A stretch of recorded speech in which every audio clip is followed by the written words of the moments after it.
रात के करीब 2:30 बज रहे होंगे। नाइट शिफ्ट करने के बाद मैं पैदल ऑफिस से घर की ओर लौट रहा था। वाहन न होने के कारण बीते 1-1.5 साल से महानगर की सूनी ब्यावान और लंबी सड़कें हमसाया बनकर मेरे साथ चलती हैं। बाप रे, इतनी लंबी लंबी और भूतियां सड़कें खत्म होने का नाम ही नहीं लेती। बस चलती रहती हैं, रुकने का नाम ही नहीं लेती। कहीं ऐसा घनघोर अंधेरा कि पैर कहाँ पड़ रहे हैं पता ही न चले, तो कहीं खंभों की लाइट से फूटते सफेद झिलमिलाते प्रकाश में नहाती सड़कों की खूबसूरती देखते ही बनती है। रोजाना का रूटीन होने के कारण अब इन सूनी और अंधेरी सड़कों से डर नहीं लगता।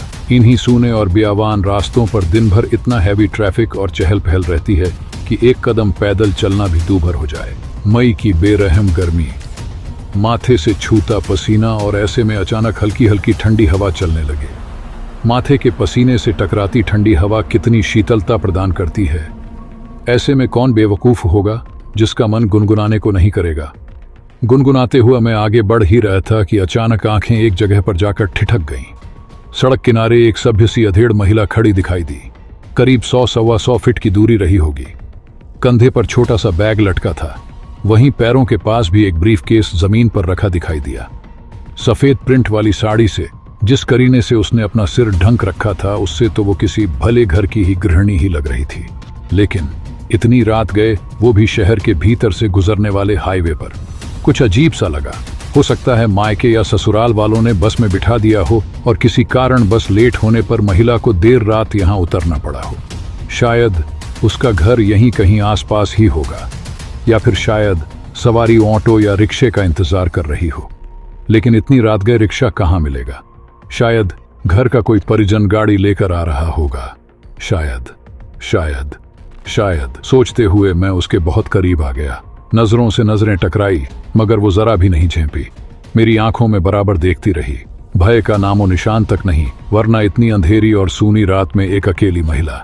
कम से कम मुझ जैसे मवाली सरीखे इंसान को देखकर तो डर ही जाए।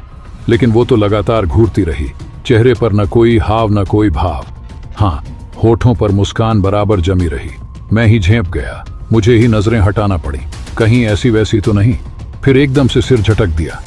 होगी कोई, मुझे क्या लेना देना। मैं तेजी से कदम बढ़ाता हुआ अनजान महिला को क्रॉस कर गया।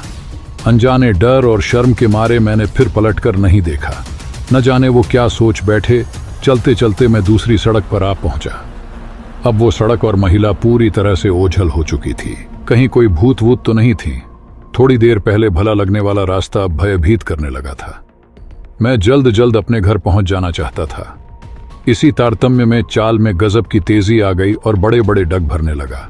करीब 1.25 किलोमीटर ही चला था कि अचानक मुंह से चीख सी निकल गई। वो महिला करीब 100 गज दूर उसके सामने सड़क किनारे ठीक उसी ढंग से खड़ी दिखाई दी। कंधे पर बैग और जमीन पर ब्रीफकेस। ये कब यहां आ गई? एक ही रास्ता तो है। न कोई गाड़ी निकली और न ही वह पैदल दौड़ती हुई मुझसे आगे निकल गई। मेरा पूरा शरीर मारे डर के पसीने से तरबतर हो गया। लगा कि आज की रात आखिरी रात है। वो भूतिया औरत कुछ देर में मुझे चबा चबा कर खा जाएगी। मैं बेतहाशा भागा। इतनी तेज कि पता ही नहीं चला कि वो औरत कब पीछे रह गई। भागता रहा और सीधे घर पर जाकर ही रुका। सांसें ढौंकनी सी चल रही थीं।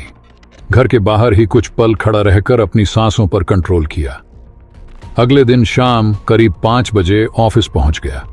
एक बुजुर्ग कर्मचारी को रात का सारा घटनाक्रम सुना डाला। वो हंसते हुए बोले, अरे कहीं बूचड़खाने के पास की बात तो नहीं कर रहा? बूचड़खाना? मैं बुदबुदाया। हाँ, बूचड़खाना, स्लॉटर हाउस, जहां जानवर कटते हैं। बेटा, वो सड़क बहुत खतरनाक है। बहुत हादसे होते हैं वहां। तेज रफ्तार बड़ी गाड़ियों ने बहुत सारे लोगों को कुचला है। सुना है कि कई साल बस का इंतजार कर रही एक औरत को भी एक ट्रक ने रौंद डाला था। तुझे ही नहीं, बहुत सारे लोगों को दिख चुकी है। लेकिन बेटा, भली औरत की रूह लगती है, कभी किसी को नुकसान नहीं पहुंचाती। मैं हैरान था और परेशान भी। अब कैसे निकलूंगा उस रास्ते से रात में पैदल? और एक आत्मा, औरत की रूह से आमना सामना हुआ है मेरा। वो भी भली औरत की रूह।